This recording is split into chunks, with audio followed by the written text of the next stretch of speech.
The legend is this. In 1870, late at night, during a heavy rainstorm, a train bound for Pine City near Devil's Lake.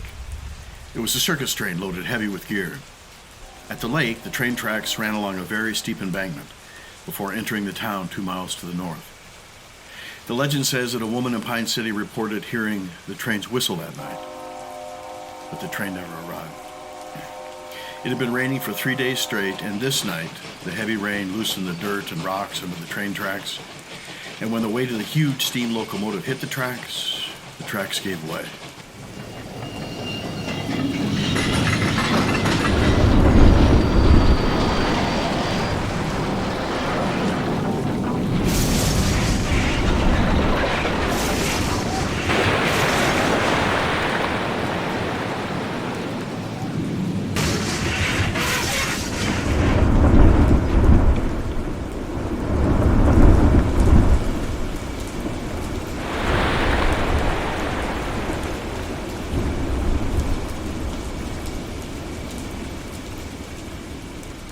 It hit the water sideways, and after the huge explosion of water and steam cleared, only the dark, pockmarked surface of the lake remained.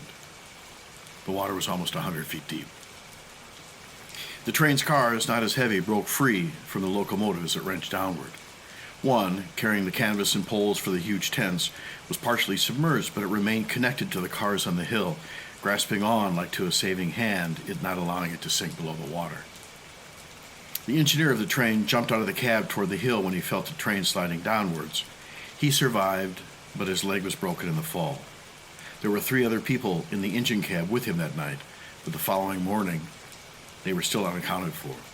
The sheriff waited 2 days before pronouncing them lost, presumed drowned. They were never seen again. They were Melvin and Julianne Pumphrey, a married couple, and Elmer Thackeray, a circus laborer.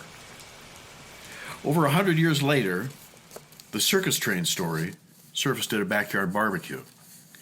Eating cheeseburgers and potato chips and drinking beer, Troy said he had been researching this legend of the circus train.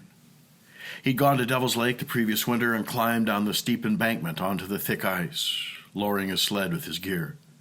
It wasn't a very big lake, he said. Using an ice fishing auger, he drilled a series of holes in the ice, spacing them apart. He lowered a video camera used for fishing and scanned the deep water for any signs of the locomotive. On the 3rd hole, shivering and nearing his limits for the cold, he lowered the camera down to 70 feet, and he said he saw what appeared to be the shape of the locomotive. He calculated landmarks and noted the location.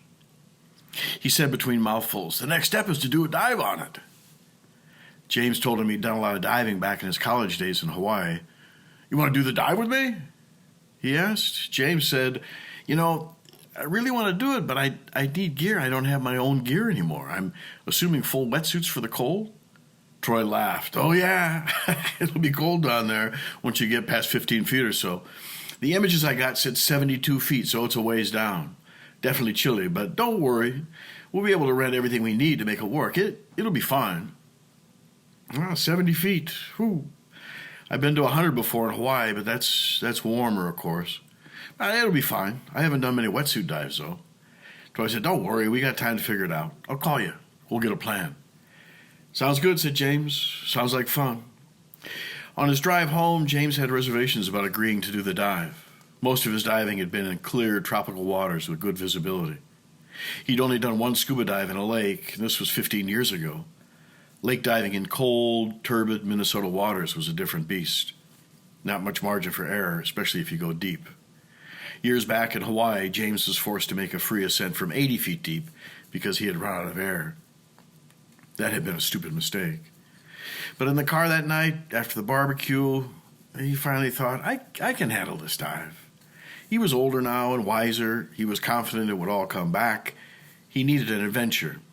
When Troy called 3 weeks later with a plan, James said, "I'm all in." The night before the dive, they met at the dive shop to pick up the rental gear. Troy had already tried on his wetsuit, and the owner handed James a suit to try on in the dressing room. He struggled to get it on, but finally he got his arms in the sleeves, but it wouldn't zip. Out in the store, he heard Troy say to the shop owner, "Having the zipper on the back of the suit is weird." James looked down at his chest and the open zipper. He thought, mistake number 1.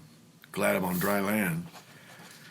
The next day, they ate breakfast at a diner on the interstate an hour away from Devil's Lake. Troy had brought along his friend Mark to paddle the kayak. He would tow us to the right spot on the lake.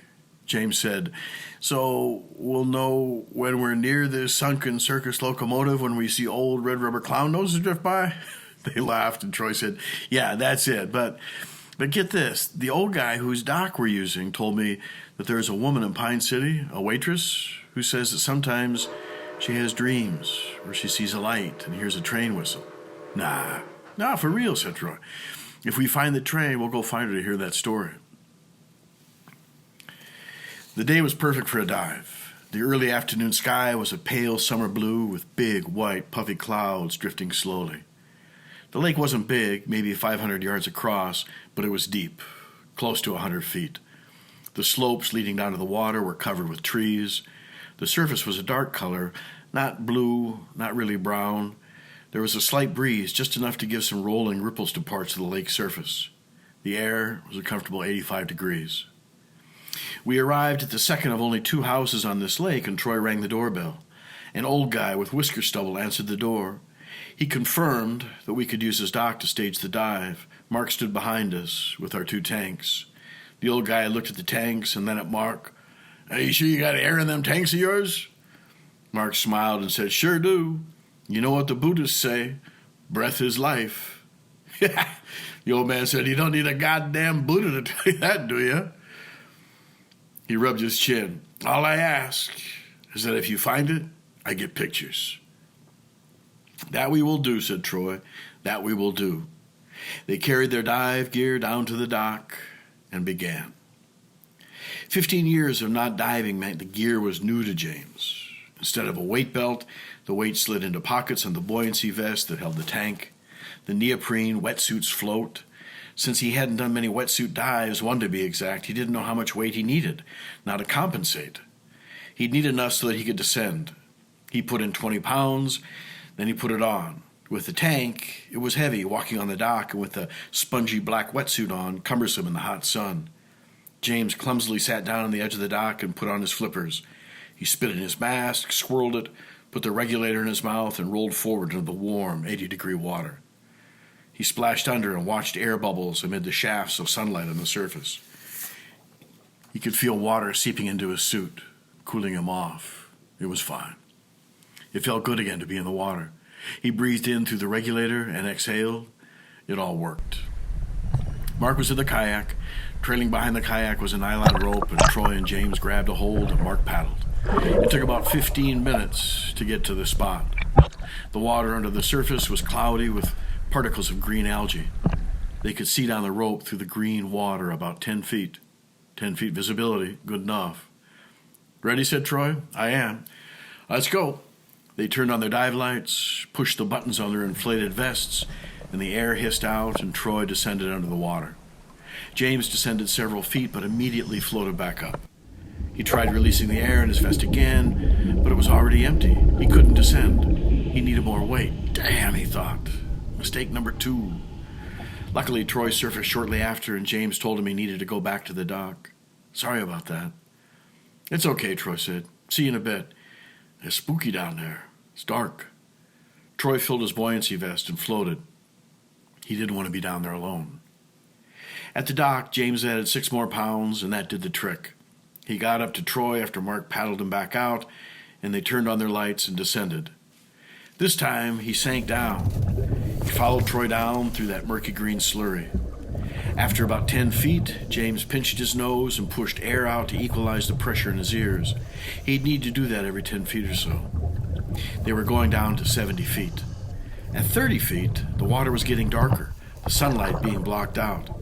Troy slowed down and James passed him, following the rope down, shining the light on it through the darkening deep water. The water was getting colder now, and James noticed the light only illuminated about 5 feet down the rope. He pinched his nose and equalized his ear pressure again, and then rolled over onto his back and looked up and saw Troy about 10 feet above him, following him down.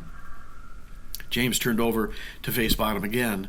The water went from darker, murky green to swirling particle black to pure black, black as ink.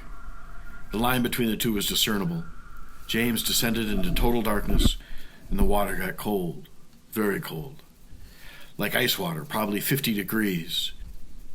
He became disoriented in the dark, and then his ears hurt, so he pinched his nose to equalize, but he had no reference now as to how far down he was. He was free-floating in the blackness, not knowing which direction was up or down. He heard his breath tightening, holding, with the exhaling of the bubbles as he continued to descend. He was spooked by it and delayed pinching his nose because of that distraction, and his ears hurt bad by the time he did equalize. He was overwhelmed and thought, why the hell did I do this? I know better. The dive light shined straight ahead and he saw nothing but black. The freezing water was still seeping into his suit, and then he felt his fins touch mud on the bottom. He was down, 70 feet under in cold black water. He had expected to see swirling sediment if he shined the light on it, but he saw nothing. Ahead of him, nothing. He remembered to focus on breathing so that he wouldn't hold his breath, but he knew that he was on the edge of panic. Slow it down, he thought. And then he saw a light, Troy's light, barely visible, not far off in the distance.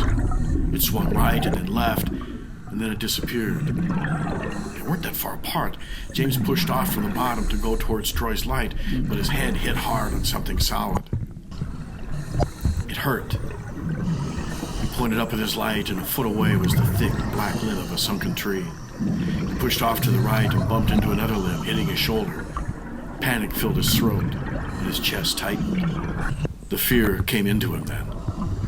He swung around to back away and brushed up against more limbs, his jerking light showing flashes of a web of black branches. He spun to the right, and he felt trapped within the branches. He pushed away, but one of the branches hooked into his tank harness. He kicked hard in the dark, but it held fast. He began hyperventilating. Swung hard to break free, but a branch in the dark caught his regulator and ripped it out of his mouth. Mistake number 3. He reached with both hands, trying to find it, and couldn't. He tried to find a secondary regulator, but the water was black, and he was thick in the branches of trees. Nothing was where it was supposed to be. He was at the edge now. He knew it. No more air.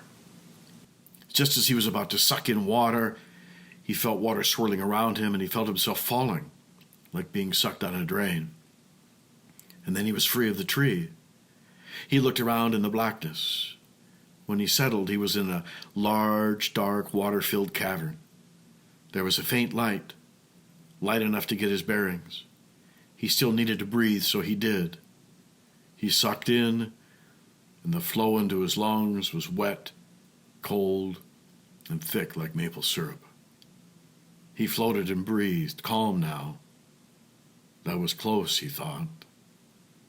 Off in the distance he saw a faint light, so he moved towards it. As he got close, he saw that it was the locomotive, the huge steel hulk resting on the side of the slope, the back of it partially sunken in the mud, large clumps of mud and algae hanging off the enormous steel wheels. A faint yellow light was shining in the cab. When he got closer, shadows of 3 people were there, standing in the cab where the engineer usually stood. It was Melvin and Julianne Bumfrey and Gaptooth Elmer Thackeray. He thought they were looking at him. He smiled and waved once, and they acknowledged him. James hesitated and then decided to go up to the surface to get his bearings and to check on Troy. He pushed up through the darkness and into the green water, and soon he was seeing the sunlight at the surface. He floated on his back, looking up, the warm water lapping against his cheeks while the sunshine warmed his face. On the edges of the blue sky, the wind was blowing the cottonwoods, and the leaves made that rushing water sound. It was a muffled sound, so peaceful. He looked over towards the dock, and there were people, about 5 of them, standing there. He could see Troy and Mark among them. They were looking at the water, and then they reached down and struggled and pulled up a body in a wetsuit. 4 of them grabbed it and dragged it limp up onto the dock. 2 of them panted heavily from the exertion. James just stared. It spooked him seeing that body. Spooked him because the body in the wetsuit looked like his. He watched the men struggle to put it on a wheeled gurney, and they pushed the body slowly up the path. He decided that he didn't want to go over there, not just yet. He knew Troy and Mark would wait for him. He wanted to see the train again, one last time, and those people inside. James lowered himself down through the green water to the darkness again. The water swirled him down, and there it was, the huge locomotive in the distance. The faint yellow light inside looked warm. But when he got closer, he saw the three of them in the cab, all frozen, looking ahead, their faces white, grease paint white, formed in grimaced agony like masks. On Elmer's nose was an old, faded red rubber clown nose, mushed in on one side. James got closer, and when he got near to the cab, with their frozen white faces, all three heads turned slowly in unison towards him. He froze, terrified, and then all three faces broke into smiles. Melvin Bumfrey then reached up and grabbed the handle on a hanging chain. He pulled down. James heard a train's whistle, far away and lonesome, deep in a dark valley. It sounded miles away.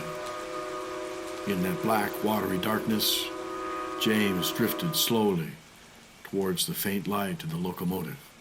Inside, the three figures stirred, waiting for him. The waitress in Pine City, she had another dream that night, and it was different than before.